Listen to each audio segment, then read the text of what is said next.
Good evening, everyone. It is Robert Cole with the Cole Group at Agenique and Next to Mortgage. I hope you guys had a great weekend. I know I did. I was looking forward to the sun finally being out and the real estate selling season coming.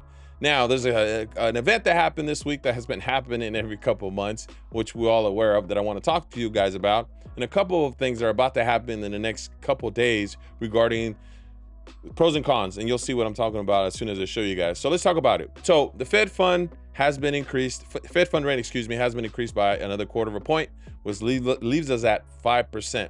Now, as I mentioned in the past, mortgage rates do not get affected, but it does have a spillover effect on how the sentiment is in the financial markets in regards to the economy still being a little hot. What it does affect is your credit cards, car loans, going to the grocery store, gas station, stuff that we do every single day. That does get affected and it's going to get a little bit more expensive. And I hope the next rate hike, if there is one, is the same or lower. But in my opinion, as the real estate selling season comes into fruition, they might see that as an issue where it heated the market or continue to heat the market. So they might want to increase the Fed fund rate once again to try to control that normal process that happens every single year when it comes to the real estate market. But what I am excited about is the California Housing Finance Agency has a new program coming out this actually tomorrow, March 27th, where they can assist you with a down payment up to 20% of the purchase price. The caveat behind this program is that if you do a cash out refinance in the future or sell the property in the future, they want an equity stake out of this process for borrowing this money. Now, in my opinion, there's going to be individuals that right now can't purchase a home, will never be able to purchase a home, because the number one issue most borrowers have to purchase a home is the actual down payment itself. So with this particular option, in my opinion, if you're in that position to take advantage of such a program, which of course you have to qualify, I would definitely consider looking into it. Please let me know if you're interested. I'd be more than happy to talk to you and kind of walk you through the process. But in my opinion, I think it's great. Affordability is going to continue to be a tough thing to do, but at the same time, the markets have to make movements. And making movements is by adding incentives or programs to get the market to continue to move for the better.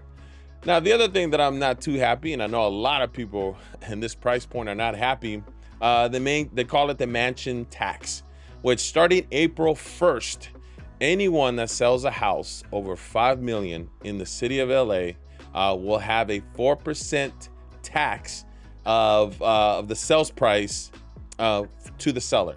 And if the property is over $10 million, it will be 5.5% of the sales tax to the seller. Now, you ask yourself, well, I think that's a good thing. It is a good thing in theory, because what they're going to do with these particular funds, based on what they're telling us, is that they're going to use it for the homeless issue that they have in LA. And to create housing in that perspective. The issue that I think may come about is, as a seller, you might want to bake that into your sales price and actually have the buyer pay it. And it may happen in certain circumstances, but right now in the luxury market, especially anything over 10 million, it's a hard sell, just because money is so hard, such expensive to borrow when it comes to those price points, that I wouldn't be surprised if that actually gets transferred over to the buyer inside the sales price. Now, the topic I really want to talk about, which is what everyone's always talking about, is how is the real estate market, and are we going to go into a crash, or we're going to see foreclosures? In my opinion, in general, we're not, but we do have a house. Is the housing market broken at this point? It's really confused, in my opinion. Now, these reports come from Reports on Housing, which I love. I subscribe to them every week, so I got to give these guys much credit. But I want to go through a couple of charts that I felt that were more important, and they're bite-sized for you guys to understand. So for example, this is what the Fed said this past week regarding the Fed funds rate. And to me, I get where they're going with this statement. What we need to do is the demand to get better aligned so that housing prices go up at a reasonable level, and what people can afford, so people can afford housing again. This difficult correction puts the housing market back into a better balance. In my opinion, it's never been balanced. It's always been a seller's market, and which is great.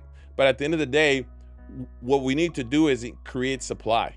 That's where the housing market is having the biggest issue, is really creating supply, not necessarily a balanced market. And that is really where the problem is going to continue to be, regardless of where the rates are, regardless of what real estate equity increase rates are happening, is really about supply. Now, what I'm showing you here is purchase loan applications. So this week, week over week is up 2% per se, but year over year is down 36%. Meaning rates are really affecting the demand aspect, or the consideration of people saying, I want to buy a home, because their concern is mortgage rates.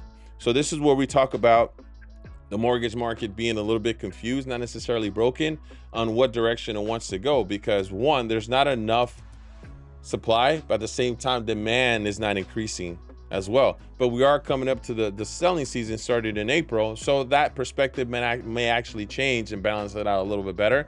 But in my opinion, the supply will always be shorter than the demand in general.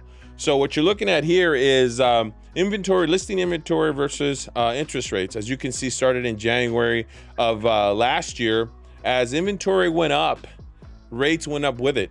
And as rates start to peak, inventory started to decline, aka listings started to come down, because less and less people wanted to put their homes on the market. And a lot of these sellers actually, one of the reasons they don't want to sell either, besides not being able to find something else on their own, is the fact that some of them don't want to give up that 3% interest rate that they refinanced to a couple years ago, and go into a new mortgage with a higher, double the rate possibly, compared to what they have today, and maybe the price a lot higher in regards to the purchase price that they're going to buy.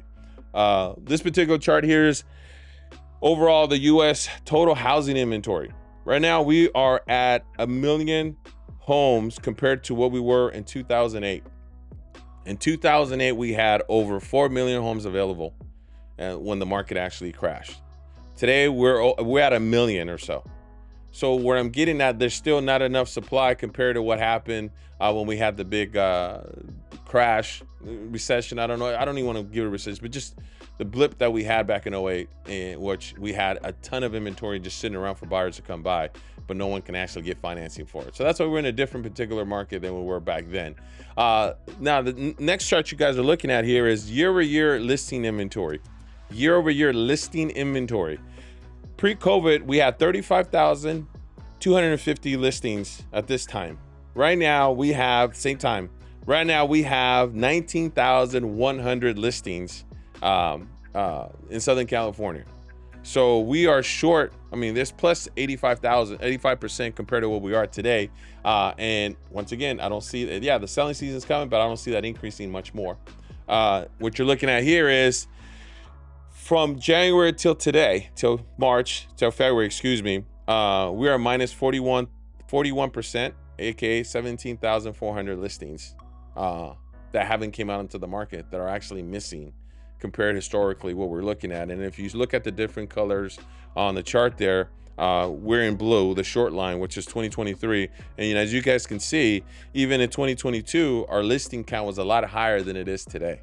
Okay, so once again, this is where we go back to the aspect of, we're not in a situation like 2008 where I see values dropping to that degree. And once they do, buyers will absorb those very quickly, because there is more demand at this point compared to inventory as a whole. So this is demand year over year. So today we're at 11,076 demand, meaning properties in escrow. Pre-COVID, we had 16,454. Meaning is that, once again, demand is still lower than what we were at prior to COVID, and that has a lot to do with interest rates as a whole, and just the economy just being in flux, and once again being a bit confused in my opinion. And last chart that I want to show you guys is, these are days on market in Southern California. Our 3-year average is 64 days. We are at 53 days. Meaning is, if you price a property correctly, the property will sell. If you price it correctly, the property will sell. And at this point, there's really no need to be too concerned with where values are going, because like I said, the demand is still there and we're still well below the scenario. Now, the last thing I want to talk to you guys about is every month, the California Association of Realtors does a survey and what realtors think. And as you guys can see, right now, 61% of realtors think that sales will go up. Of course, we're getting into the selling season. And 19 of those think that the prices are going to go up, and 72% thinks more listings are going to go on the market. All that could be true. But at the end of the day, until mortgages get under control and the economy gets a little bit more comfortable with each other, I don't see that perspective being as positive as we all would like it to be. But at the end of the day, if this is where the market's going to take us, we should just be happy and deal with it. But anyways, thank you very much. Looking forward to talk to you guys. If you need anything, please reach out, call me, text me, email me. I'll be more happy to help you with your real estate and your mortgage needs. Have a great rest of your weekend, and I'll talk to you next week. Bye-bye.